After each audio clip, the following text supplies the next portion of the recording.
Hello friends, welcome back to my channel. मी करिश्मा भगत. आपल्या महाराष्ट्राचे एएनएम स्टुडंट्स, जीएनएम, बीएससी आणि कॉम्पिटिटिव्ह एक्झामचं प्रिपरेशन करणारे जे स्टुडंट्स आहेत त्या सर्वांकरिता मराठी आणि अगदी सोप्या भाषेत मी ANM, GNM, almost BSc nursing आणि पूर्ण नर्सिंगचे कॉम्पिटिटिव्ह एक्झामचे टॉपिक कव्हर करणार आहे.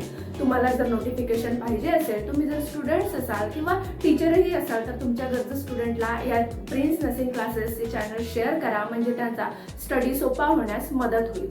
चला तर मग सुरू करूया. आपण मागच्या क्लासमध्ये मी अस्थिकटीर आणि विषय प्रवेश आपण बघितलेला होता. आपण आजच्या क्लासमध्ये बघणार आहे की मासिक पाळीचे जे चक्र आहे, मासिक पाळी कशी येत असते, त्यानंतर त्याची अवस्था काय असतात आणि मोस्ट इम्पॉर्टंट टॉपिक आहे, एक्झामला 4 मार्क्ससाठी विचारत असतात. चला तर आपण सुरू करूया. मासिक पाळीचे चक्र हे सगळ्यांना माहिती आहे. आपण फर्स्ट इयरला थोडंफार याच्यावर ओव्हरलुक झालेला आहे. याची अॅनाटॉमी काय असते, याची फिजिओलॉजी काय असते ना, जनन इंद्रिय, स्त्रीची जी जनन इंद्रिय आहे ते आपण बघितलेलं आहेच. तरी पण हे जे लेसन आहे मासिक पाळीचे चक्र, या लेसन मध्ये तुम्हाला थोडं डिटेलमध्ये दिलेलं आहे आणि खूप महत्त्वाचं आणि इंटरेस्टिंग आहे. त्यासाठी व्हिडिओ शेवटपर्यंत बघत राहा. मासिक पाळीचे चक्र यालाच मेन्स्ट्रुअल सायकल, मेन्सेस किंवा एमसी पिरियड असं पण आपण बोलत असतो. जनरली आपण जेव्हा एकमेकांसोबत जेव्हा डिस्कस करतो तेव्हा एमसी पिरियड, मेन्स्ट्रुअल सायकल आहे ना, menstrual cycle that is MC period. Okay, तर मासिक पाळी ही प्रत्येक महिन्याला 28 ते 30 दिवसाचा याचा कालावधी असतो. आता तो कालावधी, त्याच्या 5 अवस्था आहेत, त्या क्रमाक्रमाने येत असतात. किती दिवसात कोणती अवस्था येते, किती दिवसात कोणती अवस्था किती दिवस पर्यंत राहते, त्यानंतर जननेंद्रियचे कसे चेंजेस होतात, हे सगळं आपण या अवस्थेमध्ये बघणार आहोत. त्यामुळे व्हिडिओ शेवटपर्यंत बघत राहा. आवडला व्हिडिओ तर लाईक करा, शेअर करा. चला, मासिक पाळी ही प्रत्येक महिन्याला 28 ते 30 दिवसांनी येत असते. 28 म्हणजे आपण जर बघितलं तर एक महिना हा आपण काल्पनिक किंवा जनरली आपण एक महिना हा 30 दिवसांचा पकडत असतो. जर या काळात जननेंद्रियेतील काही बदल क्रमानेही घडत असतात, म्हणून त्याला मासिक पाळीचे चक्र असे म्हणतात. मासिक पाळी ही प्रत्येक महिन्यात 28 ते 30 दिवसाचा पूर्ण कालावधी घेऊन ती क्रमाक्रमाने त्याचे स्टेजेस असतात, तर त्या स्टेजेसनुसार ती घडत असते.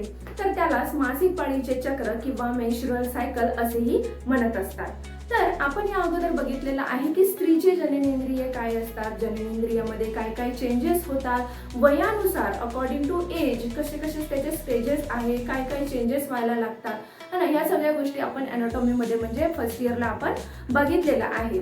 तर आपण या वयात बघणार आहे की आपण येण्यापूर्वी मुलगी जेव्हा वयात येत असते, वयात येण्याचा काळ आपण समोर आता सांगणारच आहे मी, तर ते वयात यायच्या अगोदर तिची ओव्हरी जी आहे ती याच्यामध्ये असते हा ना, ती पूर्ण सुप्त अवस्था म्हणतो आपण त्याला. म्हणजे जे जेंट्सचं आणि मुलीचं आणि मुलाचं जे जननेंद्रिय जे असतात ते सेम कार्यरत असतात याच्या अगोदर, मुलगी वयात यायच्या अगोदर. परंतु जेव्हा मुलगी वयात यायला लागते तर त्यावेळेस तिचे जननेंद्रिय जे आहे ते थोडेफार चेंजेस व्हायला लागतात. तर ते कसे चेंजेस होतात आपण इथे बघणार आहे.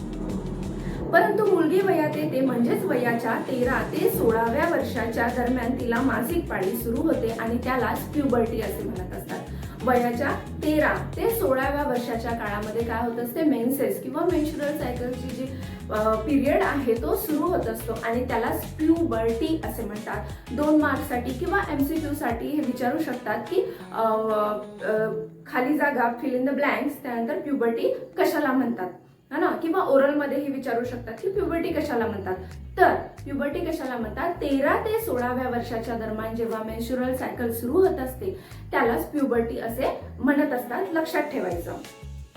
उतार वयात मासिक पाळी येणे बंद होते त्यास मेनोपॉज असे म्हणतात. उतार वयात, आता उतार वय कधीपासून सुरू होतं ते 40 किंवा 45च्या नंतर जो उतार वय सुरू होत असतो बाईचा, तर त्या वयास काय होते, मेनोपॉज. त्या वयामध्ये काय होत असते, मेन्सेस किंवा मेन्स्ट्रुअल सायकल जी आहे ती बंद होत असते, त्याला मेनोपॉज. पॉज लागणे म्हणजे बंद होणे, थांबणे. पॉज हा शब्द लक्षात ठेवायचा, म्हणजे टर्मिनॉलॉजी आपल्याला शिकायला मदत होते. मेनोपॉज, पॉज मीन्स बंद, मेनो मीन्स मेन्सेस. तर मासिक पाळी बंद होते. ठीक आहे. 13 ते 16 आणि 45 ते 50 13 ते 16 मध्ये आपण बघितलेलं आहे त्याला प्युबर्टी असे म्हणत असतात. 45 ते 50 वयामध्ये उतार वयामध्ये मासिक पाळी बंद होते त्यालाच आपण मेनोपॉज म्हणतो. तर या वयाच्या दरम्यान म्हणजे वयाच्या 16व्या वर्षापासून ते वयाच्या 40, 42, 43 वयापर्यंतचा जो काळ असतो त्याला जननक्षम काळ असे म्हणत असतात. या पिरियड मध्ये काय होत असते, ओव्ह्युलेट होऊ शकते, ओव्ह्युलेशन होऊ शकते. पिढी वाढण्याचं कार्य जे आहे ते या वयामध्ये होत असते. बिना कोणतीच रिस्क याच्यामध्ये राहत नाही. तर नॉर्मली ऑलमोस्ट 80 to 90% केसेसमध्ये हे नॉर्मली जननक्षम होत असते. ठीक आहे.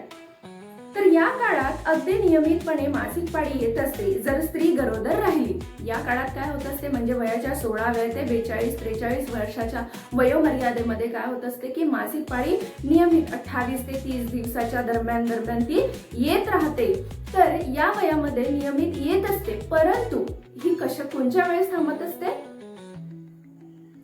ही थांबत असते जेव्हा एक बाई गरोदर गर्भधारणा करत असते त्यावेळेस मासिक पाळी थांबते. आणि दुसरं म्हणजे हार्मोनल जे चेंजेस आहे किंवा हार्मोन्सचे जे डिसीजेस आहे, रोग आहे, अंतरस्रावी ग्रंथीमध्ये काही चेंजेस झाले तर त्याच्यामुळे ही मासिक पाळी थांबत असते.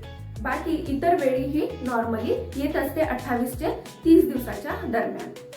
असा हा जो मासिक पाळीचा जो चक्र आहे तर त्याच्या 5 फेजेस मध्ये त्याचं डिव्हिजन केलेलं आहे. आणि हा 28 दिवसाचा किंवा 30 दिवसाचा कसा होतो हे आपण आता इथे बघणार आहे. तर सगळ्यात पहिली फेज आहे रक्तस्रावाची फेज. ज्या अवस्थेमध्ये रक्तस्राव होतो त्याला म्हणतात रक्तस्रावाची. एकदम इझी आहे आणि तुम्ही लक्षपूर्वक ऐका म्हणजे तुमच्या लक्षात येईल की मी छोट्या ट्रिक्स दिलेल्या आहे. तर त्या ट्रिक्सवरनं तुमच्या लक्षात येईल की आपण पटकन नाव कसं काय हे केलं पाहिजे. आणि याच्यामध्ये 4 मार्क्सचा क्वेश्चन येत असतो की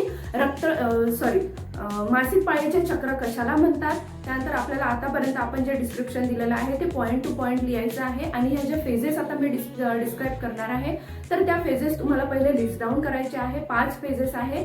त्यानंतर 1 by 1 घेऊन त्याचं डिस्क्रिप्शन लिहायचं आहे. पेपर लिहिणं सुद्धा एक कला असते. जर आपण बरोबर पेपर लिहिला, आपला पेपर जर व्यवस्थित असला तर चेक करण्यालाही मस्त वाटतं आणि ते तेवढं डिस्क्रिप्शन वाचायला पण त्यांना जर सुटसुटीत पेपर दिसला तर ते तेवढं वाचतही बसत नाही.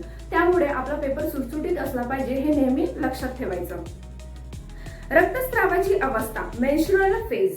त्यानंतर दुसरी आहे पुनर्निर्माण अवस्था. सगळ्यात पहिली कोणती होती, रक्तस्रावाची फेज. दुसरी आहे पुनर्निर्माण फेज. तिसरी आहे विकास अवस्था. त्यानंतर चौथी आहे बीजोत्सर्ग आणि 5वी आहे स्त्रावी अवस्था. ठीक आहे. रक्तस्रावाची अवस्था, पुनर्निर्माण अवस्था, त्यानंतर विकास अवस्था, बीजोत्सर्ग अवस्था आणि स्त्रावी अवस्था अशा 5 अवस्था यामध्ये दिलेल्या आहेत. सगळ्यात पहिला आपण बघणार आहे रक्तस्रावाची अवस्था. त्यालाच मेन्स्ट्रुअल फेज, इंग्लिशमध्ये त्याला काय म्हणतात, मेन्स्ट्रुअल फेज असं म्हणत असतात. तर या अवस्थेमध्ये स्त्रियाच्या योनी मार्गातून रक्तस्राव होतो. ही अवस्था सुमारे 3 ते 4 दिवसांची असते. पहिले 2 दिवस जास्त रक्तस्राव होतो आणि नंतरच्या 2 दिवसात या रक्तस्रावाचे प्रमाण जे आहे ते कमी होत जात असते. बघा, रक्तस्रावाची अवस्था, या रक्तस्रावाच्या अवस्थेला मेन्स्ट्रुअल फेज असंही म्हणत असतात. तर या अवस्थेमध्ये काय होत असते, पहिले जे 2 दिवस आहे त्या 2 दिवसामध्ये काय होते, जास्त ब्लिडिंग होते, जास्त रक्तस्राव होतो आणि त्यानंतरच्या 2 दिवसामध्ये रक्तस्राव कमी होत जात असतो. याचं प्रमाण हे कमी होतो आणि नंतर थांबूनही जातो. त्यानंतर दुसरी फेज आहे पुनर्निर्माण अवस्था. दुसऱ्या नंबरची काय आहे, पुनर्निर्माण अवस्था. तर तिलाच रिजनरेटिव्ह फेज, पुनर्निर्माण, तिलाच काय म्हणतात, रिजनरेटिव्ह. तर पुनर्निर्माण या वर्ड मध्येच त्याचं डिस्क्रिप्शन आहे. तर बघा, आपण सुरू करू. ही अवस्था 2 दिवसांची असते. बघा, ही 3 ते 4 दिवसाची पहिली रक्तस्रावाची अवस्था झाली. त्यानंतरची जी अवस्था आहे ती 2 दिवसांची असते, ती पुनर्निर्माण अवस्था आहे. मासिक पाळीचा रक्तस्राव थांबल्याच्या नंतर 4 दिवस झाले, त्यानंतर रक्तस्राव थांबलेला आहे आणि त्यानंतर ही 2 दिवसाची अवस्था आपली पुनर्निर्माणची अवस्था सुरू झालेली आहे. रक्तस्राव थांबल्यानंतर या अवस्थेला सुरुवात होते. या अवस्थेत शिल्लक राहिलेल्या स्ट्रोमसल्स आणि ग्रंथींची वाढ होऊ लागते. ठीक आहे. आणि फाटलेले एंडोमेट्रियम सांधले जाते. जखम भरून येण्याच्या क्रियेप्रमाणे ही क्रिया होऊन 2 दिवसात एंडोमेट्रियमचा पातळ पापुद्रा तयार होतो. ओव्हरीमध्ये इस्ट्रोजनची निर्मिती होते आणि मग त्यामुळे ही अवस्था घडून येते. हा जो आपल्याकडे चार्ट आहे, या चार्टमध्ये दिलेला आहे की ज्या वेळेस काय होते, शरीर संबंध येत नाही त्यावेळेस काय होते, तिथे एंडोमेट्रियमची अशी जाडी लेअर तयार होत असते. तर जेव्हा रक्तस्रावाची पहिली फेज होते, मेन्सेसची जेव्हा पहिली फेज होते, मेन्स्ट्रुअल सायकलची, मासिक पाळीची, तर त्यामध्ये काय होत असते, एंडोमेट्रियमची जी जाडी आहे ती फुटते आणि पूर्ण रक्तस्रावातून ते बाहेर पडते. परंतु हे 4 दिवस झाल्याच्या नंतर काय होते, पुनर्निर्माण अवस्था येते. या अवस्थेमध्ये जे पहिल्या अवस्थेमध्ये जे तुटलेले फुटलेले जे पण काही आहे त्याचं कसं बसं ते जोड जंतर करून बघा पुनर्निर्माण झालं, म्हणून या अवस्थेला काय म्हणत असतात, पुनर्निर्माण अवस्था. या अवस्थेमध्ये ते सगळं थोडासा पतला पापुद्रा एंडोमेट्रियम लेयरचा तयार होत असतो. आपण बघितलेलं आहे गर्भाशयाला 3 लेयर असतात, त्यापैकी ही कोणची आहे, एंडोमेट्रियम लेयर आहे. तर या एंडोमेट्रियम लेयरचा जो पापुद्रा आहे तो साधला जातो आणि जखम भरून येण्याच्या क्रियेप्रमाणे जशी जखम भरून येत असते म्हणून त्याला पुनर्निर्माण म्हणत असतात. क्रियेप्रमाणे सगळे सेल्स, टिश्यूज जे आहे ते जोडले जाऊन तिथे एक एंडोमेट्रियमचा पातळ पापुद्रा तयार होतो. ओव्हरीमध्ये इस्ट्रोजनची पुन्हा निर्मिती होते आणि त्यामुळे ही अवस्था काय होत असते, घडून येत असते. ओव्हरीमध्ये इस्ट्रोजनची निर्मिती होते. इस्ट्रोजन हा काय आहे, एक हार्मोन आहे. इस्ट्रोजन, प्रोजेस्टेरॉन हे काय आहेत, हार्मोन आहे आणि हा इस्ट्रोजन तिथे निर्मित होतो आणि त्यामुळे तिथे पातळ असा पापुद्रा एंडोमेट्रियमचा तयार होत असतो. म्हणून त्या अवस्थेला काय म्हणत असतात, पुनर्निर्माण अवस्था किंवा रिजनरेटिव्ह फेज असंही म्हणत असतात. त्यानंतर आपण बघणार आहे नंबर 3, त्याला म्हणतात विकास अवस्था. मासिक पाळीचे चक्र त्यामधली 3री अवस्था कोणची आहे, विकास चक्र. आता बघा विकास म्हणजे काय, तर त्याचा काहीतरी विकास होत असेल ही डोक्यात आपल्या कल्पना यायला पाहिजे. विकास, तर ही अवस्था रिजनरेटिव्ह फेज नंतर सुरू होते. ही अवस्था कधी होते, जेव्हा रिजनरेशन होत असते त्यावेळेस ही अवस्था सुरू होते. ती ओव्ह्युलेशन पर्यंत सुरूच असते. जेव्हा त्याचं ओव्ह्युलेशन होत असते ती पर्यंत ती ही जी विकास अवस्था आहे ती सुरूच असते.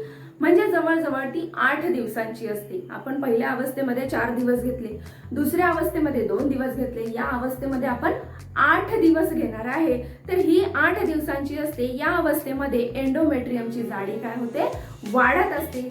रिजनरेटिव्ह फेज मध्ये किंवा पुनर्निर्माण मध्ये आपण जस्ट पापुद्रा तयार केला, बरोबर, पातळ असा पापुद्रा, परंतु यामध्ये आपण काय करणार आहे, याची लेअर वाढवणार आहे.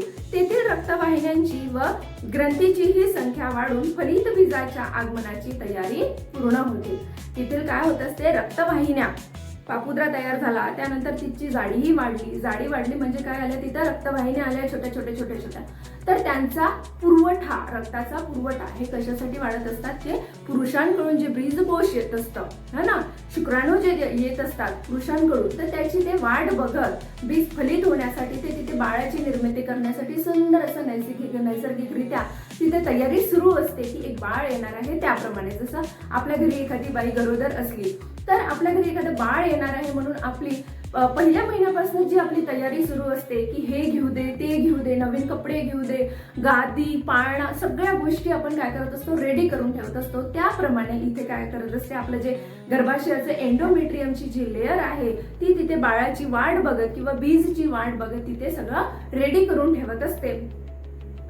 पिट्युटरी ग्रंथीच्या फॉलिकल स्टिम्युलेटिंग हार्मोन्सचा परिणाम ओव्हरीवर होऊन वाढत्या प्रमाणात इस्ट्रोजनची निर्मिती होते व त्यामुळे ही अवस्था घडून येत असते. तिथे काय होत असते, पिट्युटरी ग्रंथीच्या follicle stimulating hormone FSH follicle stimulating hormone या ओव्हरीवर, या हार्मोन्सचा काय परिणाम ओव्हरीवर होतो आणि वाढत्या प्रमाणात इस्ट्रोजनची निर्मिती होते आणि त्यामुळे एंडोमेट्रियमची जी जाडी आहे ती अशी जाड होत असते. बीजोत्सर्ग, चौथी अवस्था, 4थ्या नंबरची अवस्था काय आहे तर बीजोत्सर्ग. ओव्हरीमधील एक ग्राफियन फॉलिकल पक्व होऊन पृष्ठभागावर येते व ते फुटून परिपक्व स्त्री बीज जे आहे ते बाहेर पडते. यालाच ओव्ह्युलेशन असे म्हणतात. पुढची पाळी येण्या अगोदर 14व्या दिवशी ओव्ह्युलेशन होत असते. ही खूप महत्वाची प्रोसिजर आहे. ही पण एक्झामला सेपरेट विचारू शकतात की ओव्ह्युलेशन डिस्क्राईब करा किंवा ओव्ह्युलेशन जे मासिक पाळीचं बीजोत्सर्ग जे फेज आहे ती स्टेज तुम्ही स्पष्ट करा. तर याच्यामध्ये काय होत असते की 14व्या दिवसानंतर 13 ते 14व्या दिवसाच्या नंतर ओव्ह्युलेशन होत असते. म्हणजे जे शुक्राणू जे येत असतात ते ओव्हरी जे बीज तयार करते ते बीज शुक्राणूच्या येण्याचे या मार्फत या दिवशी येण्याचे खूप जास्त चान्सेस असतात आणि त्यामुळे प्रेग्नन्सी किंवा गर्भधारणा ही थांबत असते. आपण त्यानंतर पुढच्या क्लासमध्ये आपण हे पूर्ण डिस्क्रिप्शन बघणार आहे. तारीख टू तारीख देऊन मी तुम्हाला पूर्ण डिस्क्रिप्शन सांगणार आहे. ठीक आहे. ओव्हरीमधील एक ग्राफियन फॉलिकल पृष्ठभागावर येते व ते फुटून परिपक्व असं स्त्रीबीज तयार होत असते, बाहेर पडते. यालाच ओव्ह्युलेशन असे म्हणतात. पुढची पाळी येण्या अगोदर 14व्या दिवशी ओव्ह्युलेशन होत असते. त्यानंतर 5व्या नंबरची जी अवस्था आहे ती स्त्री अवस्था, स्त्रावी अवस्था किंवा याला सिक्रेटरी फेज असेही म्हणत असतात. आता ही 5वी अवस्था सिक्रेटरी किंवा स्त्रावी, तर याच्यामध्ये काय स्त्रवल्या जाते ते आपण बघू. याला स्त्रवण अवस्था असेही म्हणत असतात. ही अवस्था मासिक पाळीच्या आधी असते म्हणून pre menstrual phase.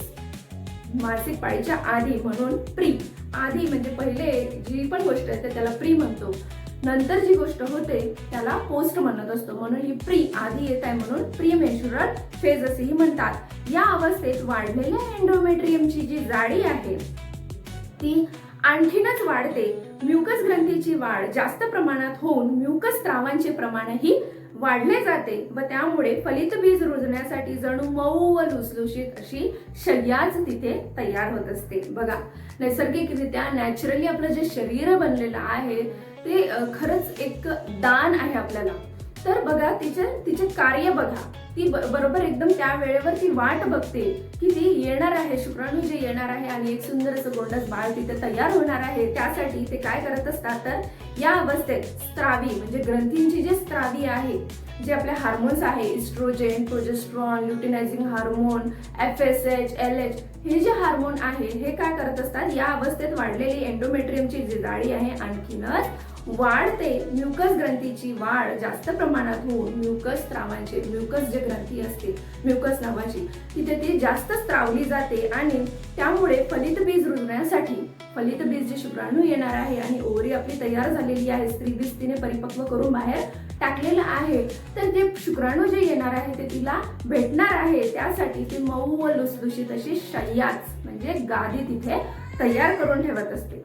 Pituitary ग्रंथीच्या luteinising हार्मोनचा परिणाम होऊन फुटलेल्या ग्राफियन फॉलिकलचा कर्पोस ल्युटियम तयार होतो व त्यामधून निर्माण होणाऱ्या प्रोजेस्ट्रॉनमुळे तसेच वाढत्या प्रमाणात तयार होणाऱ्या इस्ट्रोजनमुळे ही अवस्था घडून येते. तर आपण सगळ्यात अगोदर बघणार आहे की रक्तस्रावाची अवस्था, मेन्स्ट्रुएशन. ठीक आहे. आता आपण हे थोडं डिस्क्रिप्शन देऊन बघितलं. सगळ्यात पहिली कोणची होती की रक्तस्रावाची अवस्था, त्यानंतर पुनर्निर्माण अवस्था, त्यानंतर विकास अवस्था, बीजोत्सर्ग अवस्था, स्त्रावी अवस्था. त्यानंतर आता आपण बघणार आहे सगळ्यात पहिली डिस्क्रिप्शन, सगळं फ्लो चार्ट मध्ये मी तुम्हाला सांगणार आहे. गर्भधारणा झाली नाही तर स्त्री बीज जे आहे ते मरून गेल्यामुळे प्रोजेस्ट्रॉनची निर्मिती थांबत असते. ठीक आहे. गर्भधारणा झाली नाही, शरीर संबंध आले नाही, गर्भधारणा झाली नाही, त्यामुळे जे स्त्रीबीज तयार झालेलं आहे ते मरून जात असते. त्याचे रक्तातील प्रमाण कमी झाल्यामुळे एंडोमेट्रियम फाटते, त्याचे तुकडे तुकडे होतात व त्यासाठी रक्तस्राव होतो. हा रक्तस्राव एंडोमेट्रियमचे तुकडे योनीद्वारे काय करत असतो, बाहेर टाकतो. सगळ्यात पहिल्या फेज मध्ये काय होत असते, पिरियड्स येत असते आणि जे ब्लिडिंग आपल्याला रक्तस्राव जो दिसतो तर ते काय असते, एंडोमेट्रियमचे तुकडे असतात, तर ते बाहेर टाकले जातात. यालाच मासिक पाळी आली असे म्हणत असतात. मासिक पाळी हे ओव्ह्युलेशन नंतर 14व्या दिवशी येत असते.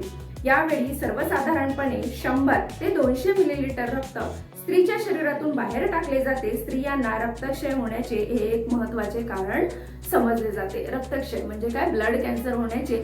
जेव्हा 100 ते 200 मिलीलिटर ब्लड जेव्हा एका स्त्रीच्या शरीरातून प्रत्येक महिन्याला बाहेर पडत आहे तर हे लॉस ऑफ ब्लड होते आणि त्यामुळे काय हे याची डेफिशियन्सी म्हणून रक्तक्षय म्हणजे ब्लड कॅन्सर होण्याचे एक रिझन म्हणून याला सुद्धा मानले जात असतात.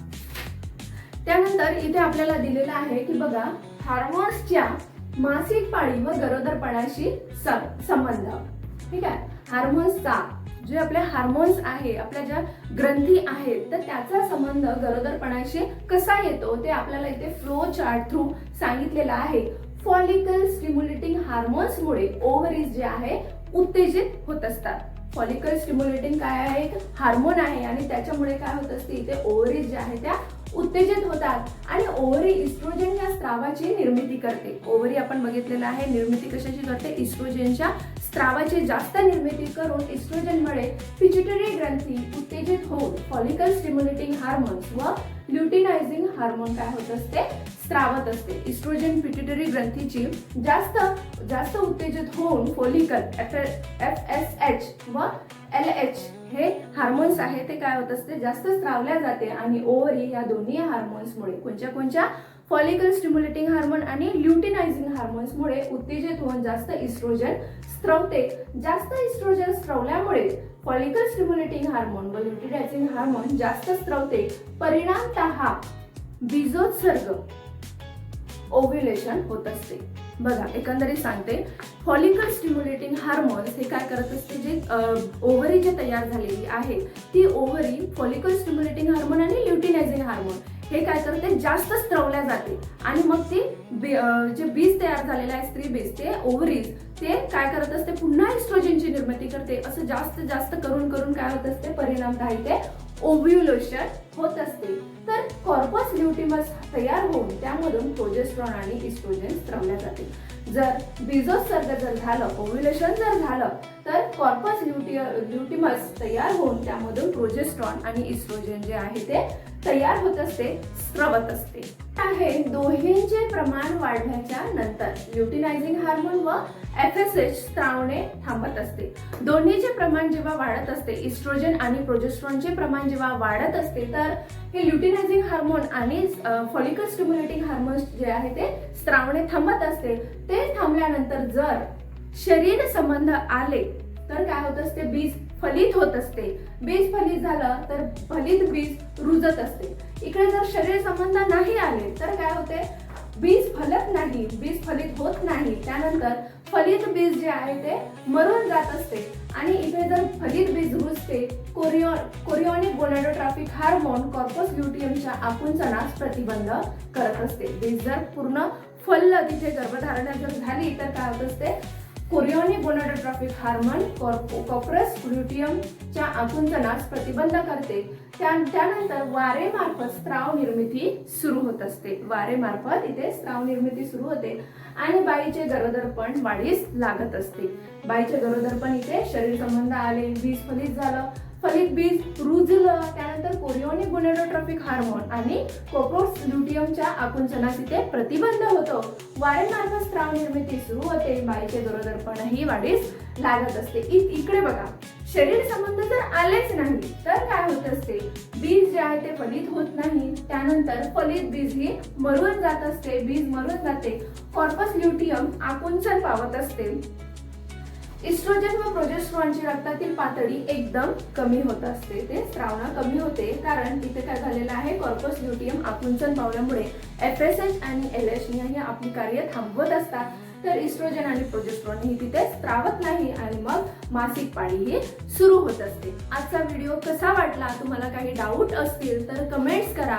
तुमचे गरजू स्टुडंट असतील किंवा तुम्ही ANM तुमचं झालेलं असेल, तुमच्या बहिणी, तुमच्या मैत्रिणी कोणी करत असतील तर त्या आपल्या प्रिन्स नर्सिंग क्लासेस हे चॅनल त्यांना शेअर करा, म्हणजे त्यांचा अभ्यास सोपा होण्यास मदत होईल.